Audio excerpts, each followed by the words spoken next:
America knows best. It's magic. This is Company Tales, fun facts about your favorite brands and companies.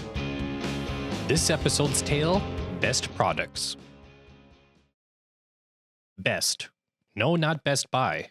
Simply Best, or its formal name of Best Products Company Incorporated. This multi-billion-dollar retailer revolutionized shopping with its retail catalog hybrid format.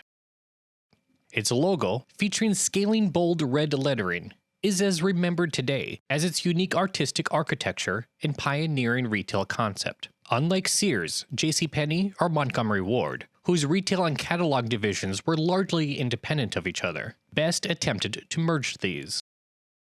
Its retail stores were known as showrooms. They mostly served to demonstrate products available for purchase from its catalog.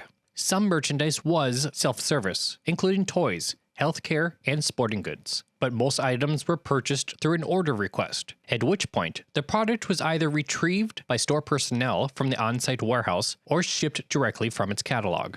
It was novel, and, for a time, it was wildly successful. At its height in the 1980s, Best had annual revenue topping $2 billion across its more than 200 stores in 23 states, making it one of the largest retailers in the nation at the time. But increased competition, bad mergers, and a failure to adapt to evolving trends would shutter the company permanently in 1997.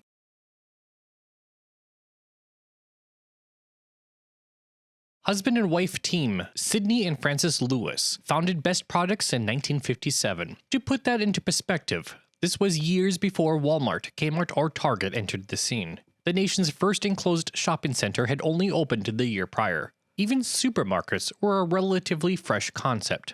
Five and dime stores, along the likes of F.W. Woolworth, were all the rage. It started with a roughly assembled catalog and a single store located near the brand new Willow Lawn Shopping Center in Richmond, Virginia. Sidney Lewis had some experience with mass publishing and distribution. After law school, he helped his parents run their publishing business, which produced educational materials and encyclopedias. He got the idea of placing inserts into their publications to sell other merchandise, and Best was born. The Lewises compiled manufacturers' flyers into a, quote, wholesale buyer's book for its first catalog, which was sent to 5,000 teachers, schools, and businesses. Selling from a catalog wasn't revolutionary. In fact, Sears had been doing it since 1888, and the concept dated back centuries. What was unique, that Best pioneered, was allowing people to sample the merchandise firsthand before making a purchase.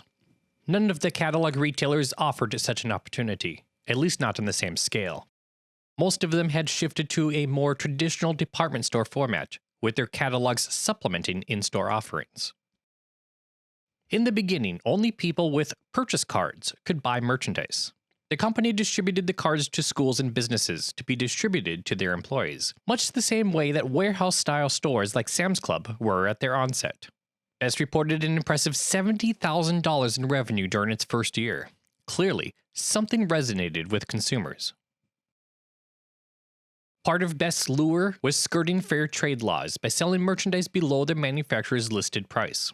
Best's unique format allowed them to get away with it, undercutting traditional stores. But the advantage disappeared in the 1970s, when fair trade laws were repealed, which Best itself oddly advocated for. It did allow Best to expand its offerings to a wider audience, but it evaporated its competitive advantage at the same time. A retail analyst named Kenneth Gossman, Jr. noted in 1997, Best was doomed from the day they struck down the fair trade laws.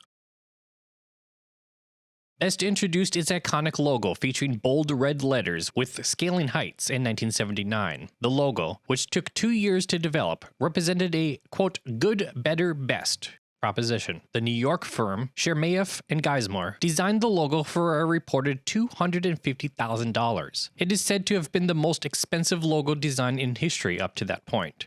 The firm designed such other iconic logos as Mobil, Xerox, Pan Am, and the simple yet bold gold box of National Geographic, among others. Alongside the logo, Best introduced the concept of a, quote, rolling billboard, where it painted landscapes on the sides of its tractor trailers with the new logo prominently featured. Clearly, Best knew what it was doing when it came to marketing at the time. Best reached $1 billion in annual sales in 1981. It had become a retail giant, one of the nation's largest. Best had 100 showrooms, mostly on the east and west coasts, but it was about to double in size. In 1982, Best added 94 stores by acquiring competitors Bosco and Modern Merchandising, the latter of which operated 6 different brands, including Labels.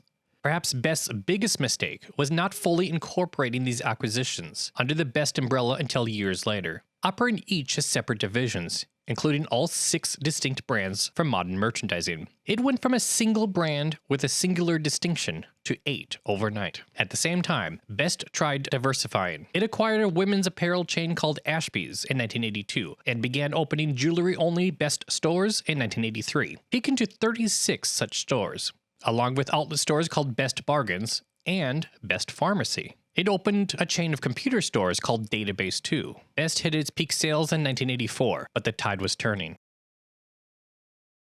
Service Merchandise, a competing showroomer that opened its first store 3 years after Best, surpassed Best to become the biggest catalog showroomer in 1985. Best sales became stagnant and even declining. Best lost its strongest competitive advantage: price. When the fair trade laws disappeared, discount department stores were growing at a rapid rate, and so-called category killers were also entering the scene. Stores like Toys R Us, fellow Richmond-based Circuit City, and the similarly named Best Buy offered bigger selections with comparable pricing. Not only that, Best's catalog division was being challenged by the rising popularity of home shopping networks like QVC, a format Best itself considered entering. Best executives knew they had to evolve their business model, but they couldn't agree on how, which only cemented stagnation. Quote, "Radical change had to be made, but there were a lot of folk who were afraid to do that." Daniel Ho, Director of Strategic Planning from 1985 to 1993. Its forward-thinking founders had mostly stepped back because of health concerns, although they did remain on the board until 1994. Their son Andy temporarily took the reins, but quickly became disillusioned by the board's hesitancy to evolve, and announced his departure in 1987, the same year that Best announced its first annual profit loss. Best wasn't alone. Service Merchandise posted an even larger loss on slightly higher sales. With the board indecisive of a direction to take the company, Best put itself up for sale in 1988. Service Merchandise attempted to take it over, its founders being friends with Best's founders, but lost out to a leveraged buyout totaling $1.14 billion. Any follower of retail failings knows that isn't a good sign. It saddled the company with debt at a time when sales were sliding. In 1993, the new firm sued the Lewises, among others, claiming they, quote, unfairly benefited from the sale. Sounds like the buyers realized they paid too much for the company and wanted someone else to blame. Best reported net losses every year except one from 1987 onward. Its sales were consistently hovering around $2 billion every year during the 1980s, until posting a 12% decrease in 1990. Even more alarming was that its holiday season sales fell 30%, partly attributed to inventory shortages after Best struggled to pay vendors. Best reported a staggering net loss of $333 million for the 1990 fiscal year. It filed for its first bankruptcy in January 1991, reporting about $1.5 billion in debt. In addition to its catalog, the company operated 195 showrooms, 35 jewelry stores, and an outlet store called Best Bargains across 27 states, employing about 17,000 people. While its losses lessened to $85.8 million that year, its sales suffered this company's biggest decrease, sliding 22% year over year to $1.4 billion.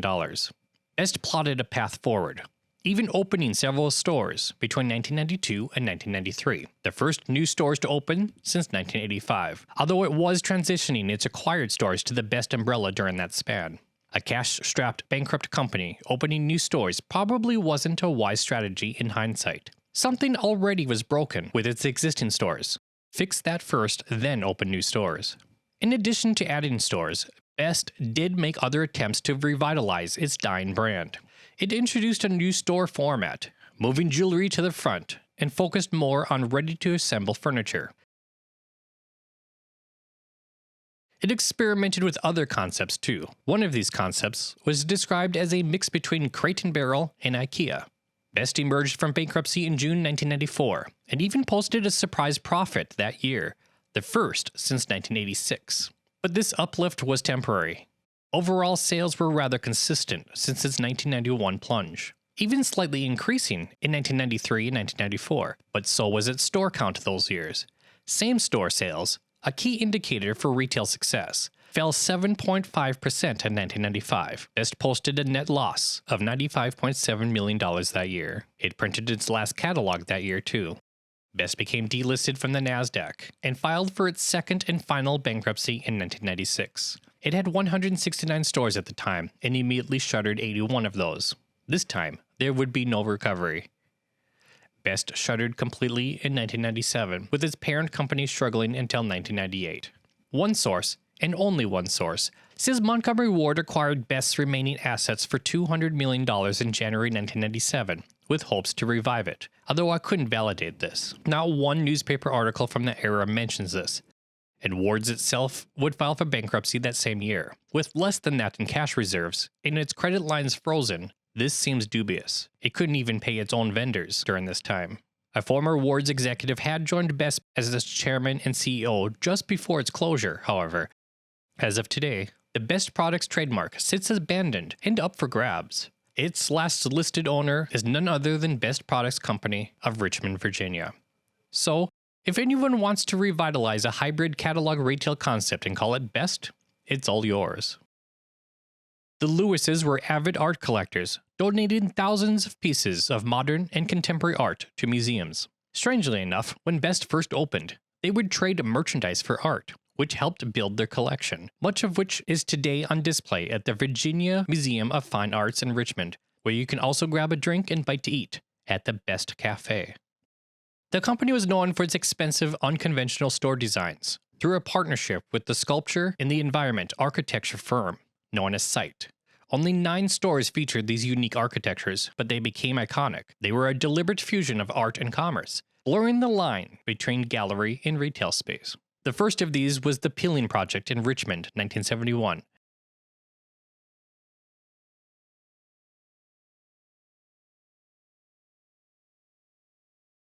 The Houston Showroom was next in 1975, where bricks appeared to peel off the wall. The Notch Project followed in 1977 in Sacramento. That was the final Best store to close, and today is ironically home to a Best Buy store. Check out Bright Sun Films if you want a more detailed look at each. Link is in the description. Best had a format problem, deciding what kind of retailer it wanted to be. It was one part warehouse, along the likes of Costco, one part department store, one part specialty store, and one part cataloger, but without the independent benefits each format offered on its own. Some competitors could undercut in price, others in in-store selection. Best may have beaten in selection through its catalog, but that meant waiting for delivery. Its product offerings were the biggest challenge. Best mostly offered discretionary, big-ticket items, electronics, furniture, jewelry. These are not frequent purchases, usually spanning years in between, and it didn't have much to supplement those gaps.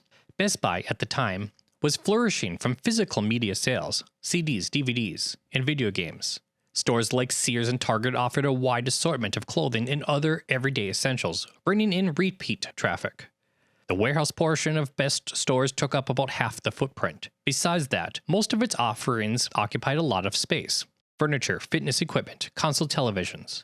It didn't have the room to add much more merchandise without reducing its warehouse space, which would inevitably reduce its competitive advantage on the fulfillment end. It's easy to see why Best executives were indecisive of how to evolve their model.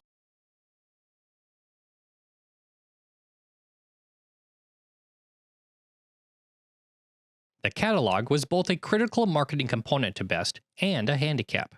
At the very least, printing and distributing the catalog was expensive, costing about $18 million per issue in the end. But the biggest challenge was that the catalog quickly became outdated as new products infiltrated the market.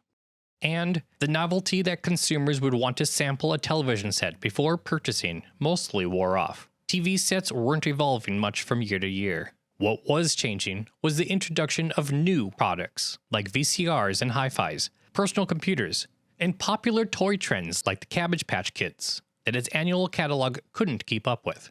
It also couldn't contend with price changes until the next issue. Best built its entire business in the back of its catalog, even going as far as calling its retail stores showrooms.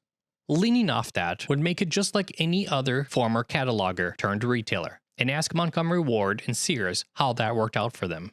The catalog itself wasn't the problem. If anything, it was Best's only unique attribute because of how it directly merged the catalog with its retail operations.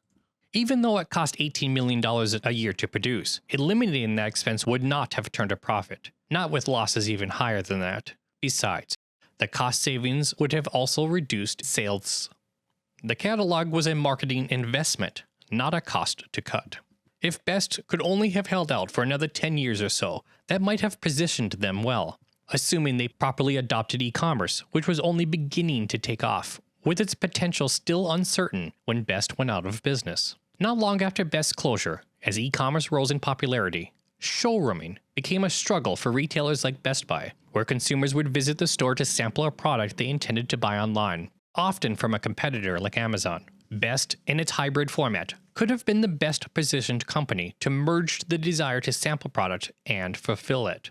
Today, stores like Walmart have embraced a hybrid format, using its stores for both front-facing sales and online order fulfillment. Best was doing that all the way back in 1957. Our best store opened as a Labels in 1979, one of the modern merchandising brands. It adopted the Best moniker in 1987. Our Best closed during the initial wave of 1996 bankruptcy closings, to be taken over by Big Lots, which of course has since closed, and Office Depot, which does remain. I remember Best and its predecessor Labels fondly. Other than maybe Sears, it offered the biggest selection of electronics, along with a large furniture, jewelry, and sporting goods selection.